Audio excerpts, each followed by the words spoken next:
আলহামদুলিল্লাহ একটা স্বপ্নে আছি। স্বপ্নটা হলো আগামীর পৃথিবীতে ইসলামের বিজয় হবে, আগামীর পৃথিবীতে কালেমার পতাকা উড়বে।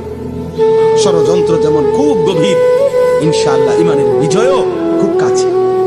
রাত্র যত গভীর হয়, এটা কিন্তু বিপরীতে শান্ত নাও যে সকাল কাছায় গেছে। সন্ধ্যা বাজে 6টা, এখনো ভোর হতে অনেক দেরি, কিন্তু রাত বাজে গভীর 3টা রাতের, বোঝা যাবে সকাল কাছায় গেছে, আর 1.5 ঘন্টা রাত। এই জন্য চারিদিকে ইসলাম বিরোধীদের চক্রান্ত, ষড়যন্ত্র, হুমকি ধমকি। আজকে ইহুদিরা আমাদেরকে চোখ রাঙ্গায়, আজকে খ্রিস্টানরা আমাদেরকে চোখ রাঙ্গায়, আজকে বারবার বৌদ্ধরা আমাদের মুসলমানদেরকে চোখ রাঙ্গায়, আজকে উগ্র হিন্দু সংগঠন ইসকনের গুন্ডারা আমাদেরকে চোখ রাঙ্গায়।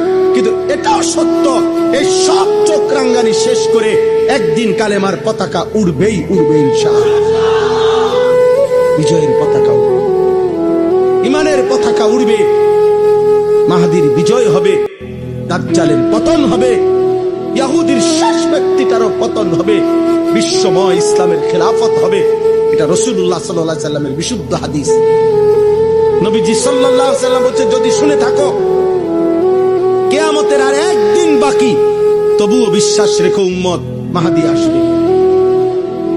নবীজি বলেছে ইমানের বিজয় হবে, আরেকবার পৃথিবী কালেমার পতাকা বিশ্বময় দেখবে ইনশাআল্লাহ, ইনশাআল্লাহ।